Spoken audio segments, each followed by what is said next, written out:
It's real. It's real. Every other player, every other team that has won the league have had a very good striker, apart from Pep Guardiola. So it's real. Arsenal need a striker. Diego Costa, Chelsea, Erling Haaland at Manchester City, Robin van Persie signing from Arsenal to Man United to win them trophy number 19, Dimitar Berbatov, Mohamed Salah, Cantona, Ian Wright at Arsenal, Drogba, Jamie Vardy at Leicester City, Suarez, Lewandowski, Ronaldo, Benzema, and Lautaro Martinez. So it's real. If Arsenal want to win the title, we've got to go and get a 25-goal machine in the summer. Probably if we don't want to win the title this season, then we can wait until the next season. But it's real. We need a striker. And this comes from the bottom line that two of our strikers that we have at the side, the players that we actually trust, are not goal machines. They are not scoring monsters, and they're not the fox in the box that we're looking for. There's a reason as to why Mikel Arteta wanted Darwin Núñez. There's a reason as to why Mikel Arteta wanted Dusan Vlahovic. There's a reason as to why I've been looking at that caliber of a striker. It's not because of their hold-up play only, but also the ability to score goals at a massive scale. So the big question is, if we had signed Dusan Vlahovic, would we sign Gabriel Jesus in the summer? Probably yes, probably no. But the truth is, we need a big striker. And in this video, we're going to be diving into why I think the topic of a striker at Arsenal will eventually pop up at every point in the season. At the beginning of the season, in the middle of the season, and at the end of the season. We will have to talk about a striker and the number of goals we get from our number 9. Now, let's start off with last season, because last season was so comfortable to an extent that we had over 4 or 5 players scoring above 10 goals. Martinelli, 10 plus, Gabriel Jesus, 10 plus, Saka, 10 plus, and then Martin Odegaard, 10 plus. So there are 4 players giving you a total of 40 plus goals. That was impressive. That was very good. But of course, you cannot guarantee that Martinelli will score the same number of goals next season. There is no guarantee that Odegaard will give you the same number of goals next season, although he's getting better. And with Saka now being tightly marked as a player, we might see a dip or an increase in his performances, but we might see a dip or increase in goals. If we see a dip in the goals and goal contribution of Bukayo Saka, Arsenal are literally down in terms of scoring goals, in terms of creating chances. We have 3 strikers at the moment. Florian Balogun, who had a very good campaign last season with Reims. We have Edin Ketia, who, in my opinion, like you've seen in my previous videos, is questionable. And Gabriel Jesus is one of the best strikers at hold-up play and one of the best players when it comes to what he does, but one of the worst when it comes to scoring goals and getting you opportunities and getting those opportunities actually cross over the line. He's so good in terms of dropping back, bullying defenders, playing off the shoulders and turning around, but crossing the line, making that white ball to cross over the white line, he's one of the worst in world football. So we need a striker. There's no question here. All the names I've talked about here have won a league, but all the players I've talked about here, what the similar thing they have in common is they have had a campaign or 2 campaigns where they've scored huge amounts of goals and they have led their teams to a championship. Diego Costa, when he came back, combining with Cesc Fabregas, they won the league for Chelsea. Erling Haaland in his first season, scoring 50 plus goals for Manchester City to win the treble. Robin van Persie signed from Arsenal to Man United, and in his first season at Manchester United, he won the Premier League. Dimitar Berbatov is history. Mohamed Salah, Liverpool depended so much. Of course, Salah is not your number 9, but Salah is a reliable goal source, 25 plus. He won the league for Liverpool. Eric Cantona is history for Manchester United. Ian Wright is history for Arsenal. Jamie Vardy, that single season where it mattered the most, he turned up and he literally won the title for Leicester City, despite the fact that there were other players that also performed at a very, very high level. We know what Benzema has done, Suarez has done at Barcelona, and Robert Lewandowski has won almost 7-10 consecutive Bundesliga titles for Bayern, without even being contested as a club and as a player as well. So the problem I have with Arsenal is, one, of course, we do have the rebuild and the process going on. I expect an Arsenal big signing for a striker to happen in phase 5. We are in phase 4, and to be honest, phase 4 has been very good. The midfield revamp is actually promising. With Kai Havertz and Declan Rice in that midfield, there will be a bigger future. But I don't think we need to wait so long for us to contest realistically for the title. I don't think we need to wait so long. I don't think we need to wait for a very long period of time. Our time has come, and 1 or 2 tweaks in that team, 1 or 2 changes in that team will make us a super team. 1, if you get rid of Gabriel Magalhaes, and 2, if you get a serious striker. I think those 2 changes would actually make us the team to beat, and they would actually make us guaranteed title contenders. Right now, there's a question whether we are guaranteed title contenders, right? But if you sign a striker the caliber of Lautaro Martinez, and that's why I've gone with Lautaro Martinez. Martinez has actually won the Scudetto for Inter Milan, and he's also taken them to a UCL final, which they lost. Lautaro Martinez is not one of the most clinical strikers in the world, but Lautaro Martinez is a 25 goal machine. Like, there's no question about that. Whether you agree or disagree, whether you love Nketiah and Jesus a lot, you've got to agree that Lautaro Martinez is much better, and he would make us much, much better than any of the strikers we have at the team. But why I've gone with Lautaro Martinez, and why I think Arsenal really need to pounce on a signing like Lautaro Martinez, on the signing of Lautaro Martinez, and why I've not gone with Dusan Vlahovic, why I've not gone with Victor Osimhen, why I've not gone with all the strikers available on the market. Lautaro Martinez is a realistic deal. Lautaro Martinez is a realistic signing. So, number one, in terms of the pricing, Arsenal could spend over 55 million euros to 65 million euros to get that deal done. That is so much better than having Balogun, Jesus, and Eddie Nketiah. That is so much. Like, if you have Lautaro Martinez, I would even risk it to go, how about we go Lautaro Martinez and Gabriel Jesus? Because it's not about who sits on the bench and who starts. It's all about players sharing minutes. If Lautaro Martinez is better and is scoring more goals at some point in time, he starts over Gabriel Jesus. And if Gabriel Jesus picks his form and is scoring every single game, he starts over Lautaro Martinez. Big clubs like Inter Milan have showed us one thing in the past years, that as long as you can pay a player's wages, you can have 3 players in one position, and they will be at your team. Edin Dzeko, Lautaro Martinez, and Romelu Lukaku. They've all been at Inter Milan last campaign. Milan didn't even do anything. They didn't actually win the Scudetto last campaign. They only went to the finals of the Champions League.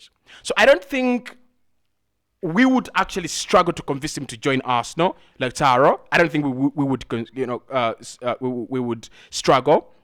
But he's such a player that would add a lot to the team. Now, in terms of ball possession, in terms of bringing the other team and the other parts of the team into play, that is our fear.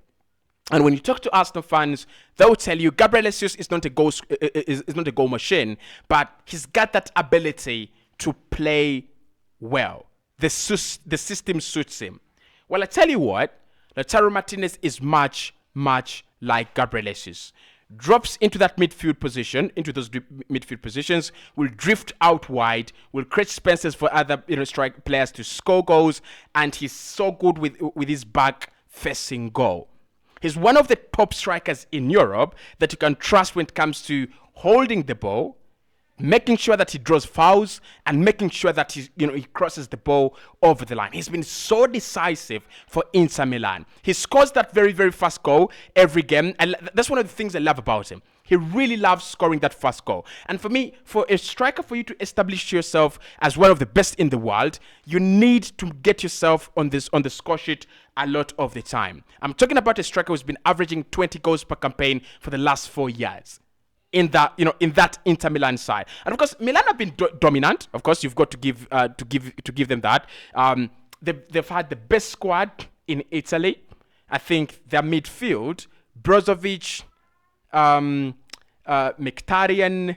Hakan Çalhanoğlu, and Barella, that is one of the best midfields in the Italian Serie A. But Lautaro Martinez is playing in a system where Edin Dzeko, even at times, has been playing ahead of him, slightly ahead of him on the pitch. But he's been making sure that he gets that first goal. Whenever you see Inter Milan score 1-0, Lautaro Martinez. The other thing is decisive. The decisiveness of Lautaro Martinez, the way he decides games for Inter Milan, and the way he decides to go for the goalposts in every single scenario is something we need. I think Gabriel Jesus drifts too much away from the goal. Edin Ketia is all about missing. Like, he really misses chances. Balogun is not ready for the pressure. Balogun is not ready. He's not yet there. And I know this is going to really hinder his development as a player, because if he had stayed at Arsenal, he would definitely have the chance to go back on loan and develop much better as a player. But he's decided again start. He's decided, I want to go and I want to play football, so I see him go to Inter Milan. How about a swap deal? Balogun crosses over to the San Siro or Giuseppe Meazza, depends on whether you're AC Milan or Inter. I'm AC, so we call it the San Siro. And Lautaro crosses over to the Emirates Stadium. It's a win-win, because literally they're not going to give us 50 million euros. And I don't think Arsenal are ready to give them 60 million euros in Lautaro Martinez. So we give them Balogun plus 15 million euros more, and we get the deal done. And we would be in a much better stead. Lautaro Martinez is a player who would make better any team in the Premier League. He would make better any team, because he's got the ability to play with Erling Haaland. So I would expect him to play in a 4-4-2 or 3-5-2 with Erling Haaland at City. He's better than at the moment. He's better than all the strikers Liverpool have, and he's so much better than the strikers we have at the moment. The problem is going to come next season when Gabriel Jesus has run out of gas, because he plays with so much intensity, with so much passion, and with so much enthusiasm. He will reach a point where he's feeling the burnout. He will reach a point where his running is no longer productive. But then also, clubs are going to prepare for Arsenal, right? So it's all about keeping Martinelli and Saka out of games. That means you've left Odegaard as the only performing player exposed. We will need a striker in games where it's going to end 1-0. We will need a striker, a much better striker in games where it's going to end 2-1. You will need that decisive striker. Now, Southampton away is a very good example. 3-3, you have a chance to win it, and Gabriel Jesus is through on goal. I want you to replace Gabriel Jesus with Lautaro Martinez there. 9 out of 10, that ball hits the back of the net. So I'm not really trying to say that Gabriel Jesus is not good enough to play for us. No, I'm trying to say that the players around him that are providing the support, that are providing the competition, are nowhere near his standards. And he will need a player to push him, okay? There are times when we've seen him score 4 goals in one game. What that tells you is that you have a striker who is good and able to produce in the right circumstances, under the right conditions. But is he going to be Erling Haaland? Is he a Lewandowski? Is he a Benzema? Is he a Luis Suarez? Is he a Lautaro Martinez? Is he a Berbatov? Is he a Van Persie? Is he a Thierry Henry? No. All the seasons where Arsenal have won the title or come close to winning the title, apart from last season, we've had a very good striker up top. We are talking Thierry Henry. We are talking Ian Wright. We are talking we are talking Eduardo da Silva. So we've had a decisive striker. We've had a number 9. And Premier League football is not like the Spanish La Liga. Like in the La Liga, I think you can win the title without a good striker. But how many clubs have actually done it without a striker and they've won the league? In the last 10, 20 years, there's none. When Chelsea dominated, they're Drogba. When Chelsea redominated, they're Diego Costa, right? And that's why Chelsea have been spending huge amounts of money for the last 10 years, 20 years to get a proper number 9. It has not worked out, but they signed Fernando Torres. They've signed Pierre-Emerick Aubameyang, Romelu Lukaku, Shevchenko. They're trying to find that reliable goal scorer that, you know, if it's going to end 1-0, it will be Robin van Persie. If it's going to end 1-0, it will be Karim Benzema. We don't have that at the moment, right? It's not about Nketiah. It's not about Balogun. It's not about Jesus. It's about where we are in terms of our process and where we want to be. You know, I think Mikel would say and will say that we are too early in terms of our development. But so what? If we are too early and we are one striker away and we are one formidable centre-back away, that centre-back could be, of course, it can't be Milan Skriniar at the moment. But I told you I would take Presnel Kimpembe with his experience at Arsenal now. I would take Max Kilman from Wolverhampton Wanderers. I would take Max Kilman from Wolves and bring him in this side. I'll take Mark Gehi at Arsenal because you want a formidable defensive force. You want a player who's much better on the ball and much comfortable, but you also want a player who's comfortable in awkward situations. So for me, the striking decision, according to all the names that I've read here, we will need a striker and we will need them very, very quickly. So Lautaro, if Mikel Arteta can actually go back and do that deal, he's spotted some very good deals, and we've left them out, and it has actually come back to bite us. The Onana deal is one that Arsenal looked at. So Onana would have been the Arsenal goalkeeper. Lisandro Martinez last summer, we tried as much as we could to sign him.